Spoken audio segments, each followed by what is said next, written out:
Premier week-end travaux de l'année 2025, c'est parti. Jordan a fini de faire le placo et ratissage de la deuxième chambre du bas. Moi j'ai fini de tout dépoussiérer au niveau des murs. L'après a été fait au niveau du plafond, donc on va pouvoir peindre le plafond, mettre l'après au niveau des murs et après faire la peinture. Ça va être trop chouette parce que qui dit peinture et finir cette chambre dit pouvoir ramener nos habits ici à la maison. Donc ça va être vraiment trop chouette. Fini les caisses en plastique. Donc je vais essayer de vider au maximum la pièce, de finir de dépoussiérer le sol parce qu'il y a une poussière monstre avec le ponçage du ratissage pour essayer de faire la pièce à peu près clean pour peindre tranquillement.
Nous, on a fini de peindre le plafond et de passer l'après de partout. On vous a pas filmé parce que concrètement, vous filmez du blanc sur du blanc, vous n'allez rien y voir. Mais là, ça y est, on passe à la peinture. J'ai un petit peu peur parce que c'est plus foncé que d'habitude et on va faire toute la chambre comme ça. Donc, j'espère qu'on se trompe pas. C'est des chambres qui sont assez lumineuses. Donc même si on met un petit peu de couleur, normalement ça devrait être joli. Et on vous montre ça tout de suite. Si avant, faut faire la partie chiante de scotcher entre le plafond et les murs. Donc on utilise du scotch rose, le sensitif pour pas arracher notre peinture du plafond. Et après on met, vous savez, la petite couche de blanc entre le scotch et le mur pour que quand on enlève le scotch, il n'y ait pas de bavure de couleur.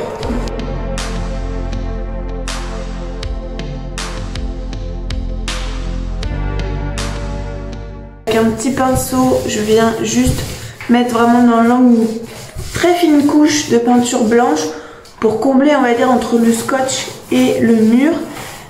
Et après je passe un petit coup de rouleau pour pas qu'il y ait de coups de pinceau qui restent sur la peinture blanche et qui se verra un petit peu après quand on applique la couleur.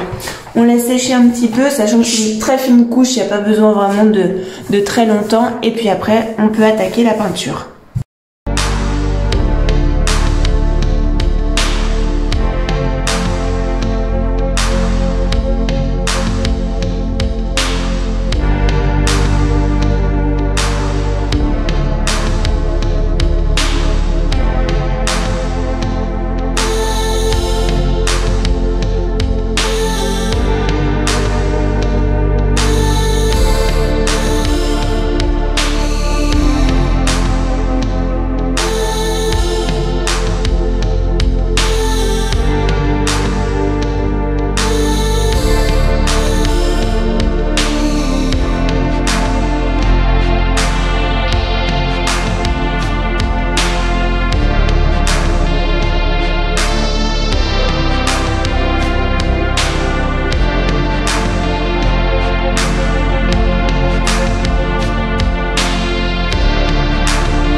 Allez, je suis lancée tant que les pinceaux sont sales, on va dire. Je me lance dans les plaintes. C'est des plaintes toutes basiques qu'on a eues chez Leroy Merlin, que je vais peindre de la même couleur du mur. On va pas s'embêter. Comme ça va être simple mais efficace et puis aussi économique, mine de rien.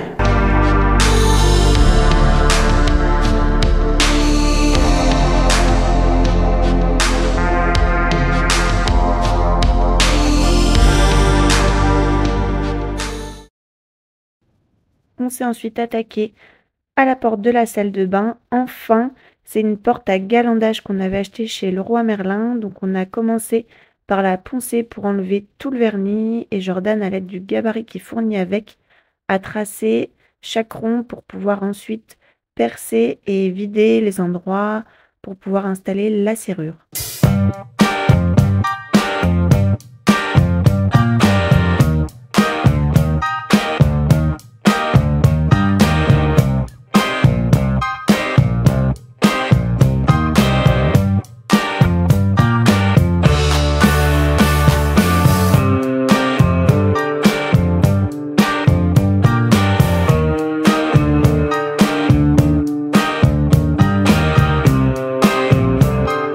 Alors, on a fini bientôt de percer tous les trous.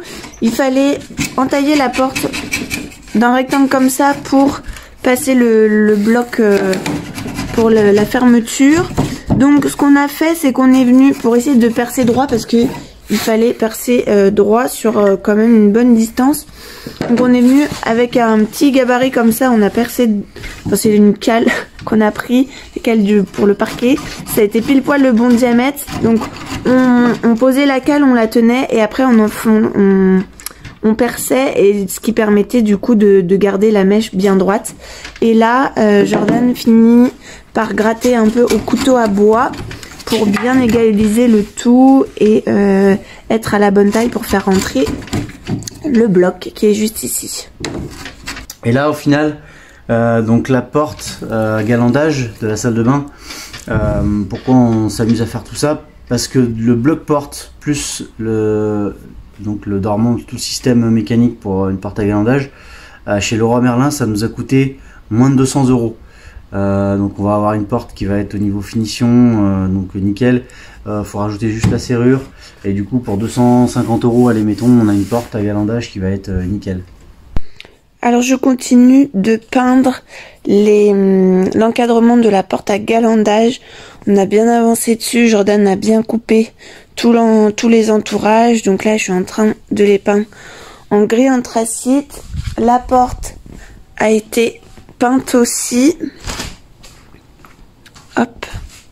Donc il faudra peut-être que je repasse une dernière couche quand même parce qu'il y a des endroits où c'est un petit peu moins plein, enfin un petit peu moins opaque. Et puis on a aussi fait les rainures à la scie pour donner un petit peu plus de cachet. Donc ça sera côté couloir où il y aura les rayures. Bien, nouvelle journée pour moi. J'ai passé entre temps la deuxième couche sur les plaintes. Donc ça c'est fait. Je vais finir de peindre l'entourage de porte encore de la salle de bain. C'est une galère à peindre. J'ai hâte de finir ça et qu'elle soit posée cette porte. Et là je vais m'attaquer à poncer la poutre pour qu'elle soit bien propre. Et ensuite, grand nettoyage. On va pouvoir enlever tout le sol. Je vais tout débarrasser, tout nettoyer pour poser les plaintes après demain normalement. Et on pourra installer le dressing.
après avoir posé les plaintes, on s'est attaqué à la cuisine, puisqu'on a reçu il y a quelques jours les éléments qui étaient abîmés.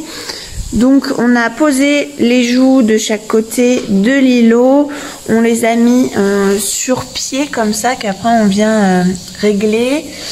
On les a fixés de l'intérieur pour que ça soit en invisible bien sûr. Et puis là Jordan a fixé des bois un petit peu partout pour pouvoir fixer les fonds de l'îlot.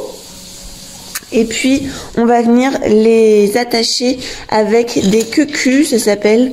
Donc c'est des attaches invisibles qui permettront après de pouvoir détacher les fonds assez facilement, on va dire, pour si jamais on a besoin d'accéder à la hotte. Parce que pour rappel, on est sur une plaque aspirante, donc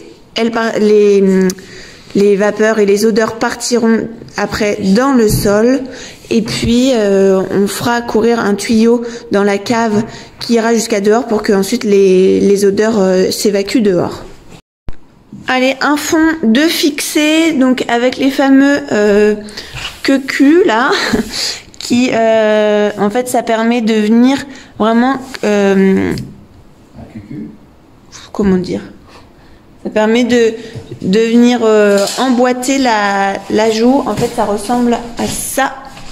Donc on met cette partie sur la joue qu'on vient visser, et puis on a cette partie là qu'on vient mettre comme ça sur le côté, et en fait la joue vient comme ça en fer à cheval dessus. Pour savoir où percer, en fait on sait que quand ça vient s'emboîter l'un dans l'autre, on sait que le trou du bas de cette partie-là et le trou du haut de cette partie-là sont à la même hauteur. Donc du coup, ce qu'on fait, c'est qu'on vient faire des repères aux mêmes mesures sur la joue et sur nos fixations. Je dis les joues, mais c'est sur le fond de l'îlot. On vient faire donc tracer des points aux mêmes mesures sur le fond de l'îlot et sur la joue sur le côté, et comme ça, on sait que pour cette partie-là, le point qu'on a fait, c'est le trou du haut, et sur celui-là, c'est le trou du bas. Alors, du coup, après avoir mis nos queues, donc avec Charline ici, là, pour pouvoir mettre le fond ici, j'ai présenté donc la hotte avec donc l'arrivée électrique. On aura aussi un push-push ici avec des prises et des USB. Ici, on a mis une prise aussi. Et là, donc, je suis sur la découpe de la plaque de cuisson. Qui est ici, donc comme on l'a dit, avec la hotte intégrée. Donc ce que j'ai fait, c'est que j'ai posé ma plaque ici à l'envers, donc je l'ai mis hop tac à l'envers, et ensuite donc bien sûr je l'ai placé. Ensuite donc je pose un scotch tout le long de masquage, hein, c'est du scotch de peintre tout simple. Je vais tracer tout le tour, hop, mais 1,5 cm pour être bien au niveau de ma découpe. Je découpe, je vous retrouve en time-lapse après pour la suite de la pose de la plaque.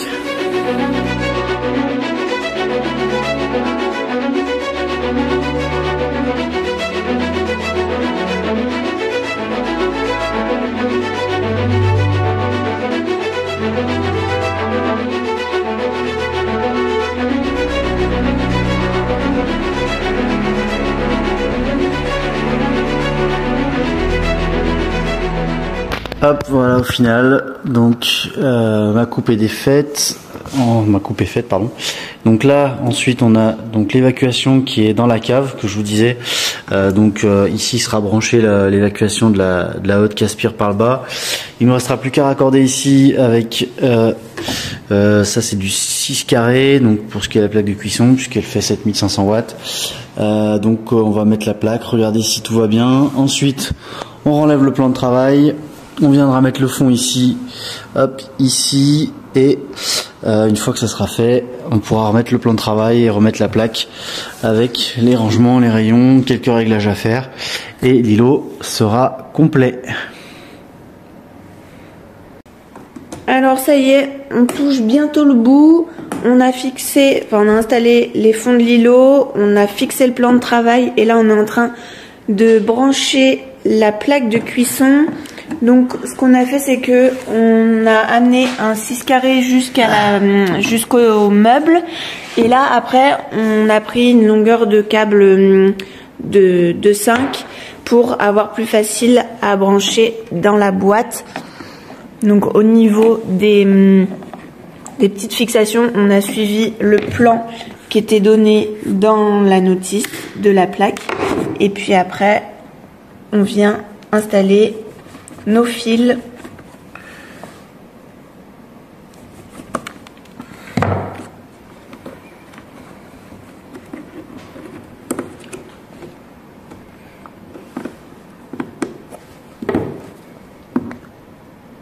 En n'oubliant pas la terre, très important pour la protection. Hop là. Et après, on relie du coup le câble de 2,5 au 6 carrés avec des sucres. Oh. Alors, Jordan a branché, ça y est. Et ça fonctionne. Enfin, ça a l'air de fonctionner.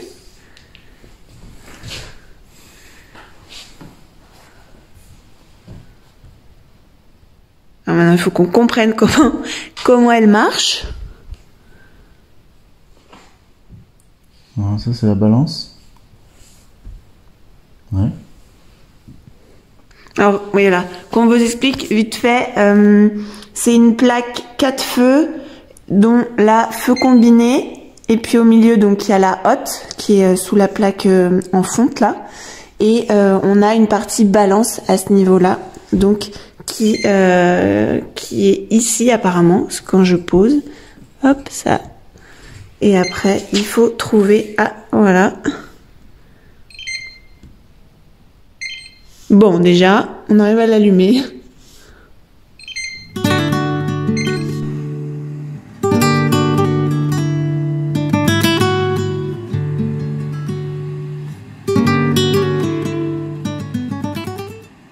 Alors, je vous montre un petit peu. Les plaintes sont finies. Enfin, surtout cette partie qui a été collée. Et cette partie ici, là on a mis les tiroirs de la cuisine. Là j'ai vidé tous les sacs de linge, etc. Il va falloir que je le range parce que on va aller chercher le dressing. Je suis trop contente, ça y est, enfin. On va pouvoir ranger le linge dans un dressing et pas être dans des caisses en plastique. J'adore, trop contente. Moi qui adore mes vêtements, qui a quand même beaucoup de vêtements. Là je vais tous les retrouver. Et puis plus d'aller-retour de sacs, de vêtements, etc. Ça va être vraiment le pied. Donc j'en profite pour vous montrer un petit peu ce que ça donne la chambre. Voilà, avec les plaintes. Là il faut qu'on achète un interrupteur blanc. On n'en a plus, donc on a mis un noir en attendant. Et puis il faudra que je fasse les petites finitions des plaintes. Mais globalement on est content d'avoir choisi cette option de plainte assez simple, juste à peindre comme ça. Et puis je trouve que ça met le sol bien en valeur. Les plaintes sont très discrètes et du coup bon, c'est pas plus mal comme ça. Je sais pas ce que vous en pensez, dites-nous-le en commentaire. Bon, voilà l'ampleur de la chose. Donc là je vais essayer de tout vider pour le démonter. Donc là c'est une partie de nos habits, le reste est encore dans des cartons puisque tout ne tenait pas. On a cette partie là pour Jordan et moi, donc ça ne suffit pas pour ranger tous les habits, et encore là c'est que les habits d'hiver.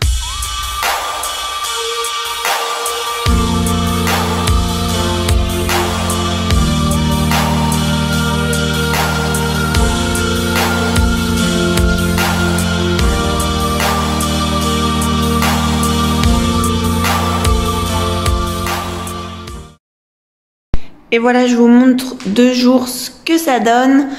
Avec la plaque de cuisson posée, on a aussi posé ici un petit push comme ça où on peut y disposer plusieurs prises. Et puis on a mis aussi une prise à ce niveau-là, mais il faudra sûrement changer le cache. Je trouve que ça se voit beaucoup trop. Elle est très grosse cette prise.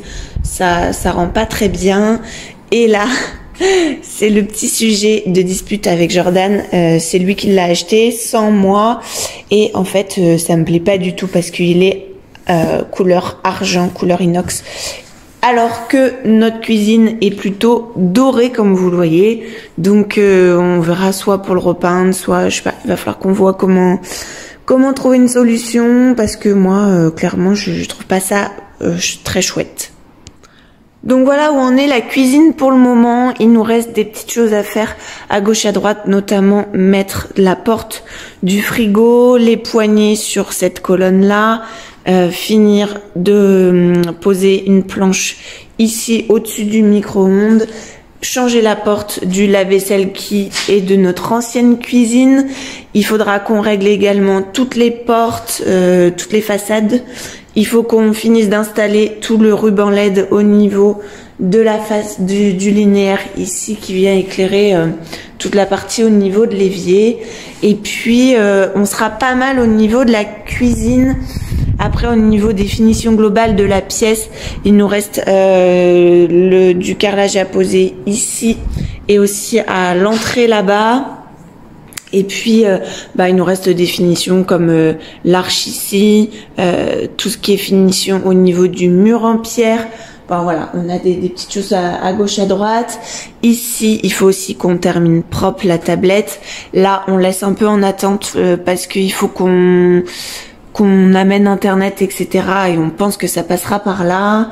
Là, c'est le compteur électrique qui sera bouché ici par un placard par la suite, où du coup on aura du rangement aussi ici pour mettre type l'aspirateur, etc. Et là ici on mettra les gamelles de Romy. En fait, on avait une marche. Voilà, je vous montre. On avait une marche ici, c'était pour rappel la porte d'entrée avant à ce niveau-là. Donc, puisqu'on avait refait le plancher, etc., il y a une marche. Et en fait, on a décidé d'intégrer les gamelles de Romy ici. On va faire ici, du coup, une planche avec le plan de travail qui nous reste. Comme ça sera bien dans la continuité de la cuisine. Et puis, les gamelles nous gêneront pas. Et là, donc, ça sera des persiennes en bois qu'il faut que je finisse de poncer, de teinter, etc. Ça donnera un petit peu de cachet, je pense, à la cuisine. Et puis aussi, mais ça, je pense que ça se fera que dans un second temps, parce que là, il faut vraiment qu'on avance sur le salon et la salle à manger. On fera une table en chêne dans la continuité de l'îlot ici, avec les poutres qu'on avait coupées, enfin avec la grosse poutre qu'on avait coupée dans la chambre, sur lesquelles on a fait faire des planches dedans. Donc Jordan fabriquera une table en chêne ici, et pareil, ça viendra rehausser un peu cette cuisine qui est assez blanche au final, et on mettra des chaises colorées pour rehausser un petit peu le tout. Au niveau de la cuisine, vraiment, donc vous savez qu'on a choisi de prendre la cuisine chez Mobalpa. Concrètement, on vous conseille pas trop. Là, par exemple, au niveau du plan de travail, en fait, ils ont pas prévu et ils l'ont fait trop juste, et ce qui fait que on se retrouve avec un décalage, que le plan de travail n'arrive pas en fait pile poil à l'îlot. Donc là, ça va parce que puisqu'on va avoir la table en bois qui va venir à fleurs, ça va. Mais concrètement, si on n'avait rien eu, c'était juste pas possible de laisser ça comme ça. C'est un détail, mais franchement, pour une cuisine à ce prix-là, c'est vraiment hyper dommage.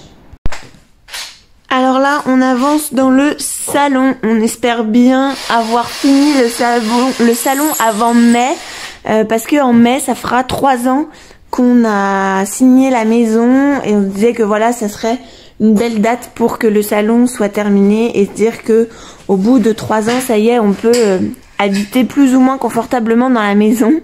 Donc là, Jordan s'attaque un des derniers murs à railler. Et bien sûr, ça aurait été trop facile de lui demander de railler tout droit. Et en fait, là, on a eu l'idée de faire 2 arches. Donc là, il est en train de faire les structures des arches. Elles sont vraiment pas très larges. Elles feront 4 cm. C'est vraiment pour donner un petit peu de relief à ce grand mur. Et le fait qu'elles soient fines et hautes, là, on se rend pas compte, mais elles font quasi 3 mètres. et 90 de large, donc elles sont vraiment fines et très hautes pour essayer d'accentuer voilà la hauteur de ce mur là. Donc Jordan est en train de faire l'armature de ces deux arches et après on pourra finir de railler normalement, on va dire. Ce mur là du fond de la baie vitrée, il est fini d'être raillé et d'isolé. Celui-là c'est pareil, il est tout fini. Ici près de la baie vitrée, il a fini de railler également, enfin quasi. Et puis il restera après le mur du fond ici à finir d'isoler et de railler. Il a déjà pas mal avancé. Il faudra qu'on trouve là, en fait on veut ici ça sera à partir du bout de bois là, ça sera la buanderie ici. Et on veut rabaisser le plafond, ça sert à rien de faire si haut et de chauffer une si grande surface alors que ça sera juste une buanderie. Donc il faut qu'on réfléchisse à comment rabaisser le plafond et faire une structure pour rabaisser le plafond. Et puis après il restera à railler la continuité de ce mur ici. Passer l'électricité et après on pourra plaquer. J'ai trop hâte de voir cette pièce là plaquée. Ce qu'on fera après, c'est qu'on mettra le carrelage dans toute la pièce. Je sais plus si je vous l'avais montré. En tout cas, le voici. C'est un carrelage quand même très très clair, un peu effet moucheté, effet pierre. On voulait rester vraiment dans un aspect naturel comme d'habitude. Vous avez l'habitude maintenant. Et puis, donc on viendra tout carreler et puis on fera cette cloison là, donc qui sera entre le salon et la buanderie. On fera la cloison en dernier puisque c'est des grands formats au niveau du carrelage. Comme ça, on s'embête pas après à carreler la petite buanderie. On fait tout d'un coup. Et puis on aura les portes à installer, nos fameuses portes en bois qui sont très très grandes, qui sont juste là-bas. Ça c'est pareil, j'ai trop hâte d'y voir installer, voir un peu ce que ça va donner. Ça fait des années qu'on les a achetées sur le Bon Coin. On les a trouvées pour vraiment pas cher. C'était des portes d'un vieil appartement lyonnais, si je me trompe pas de mémoire. Et ma maman les a toutes sablées pour les rendre trop belles parce qu'elles étaient peintes. On vous laisse avec ces images du salon et on vous en montrera plus dans la prochaine vidéo. Ciao!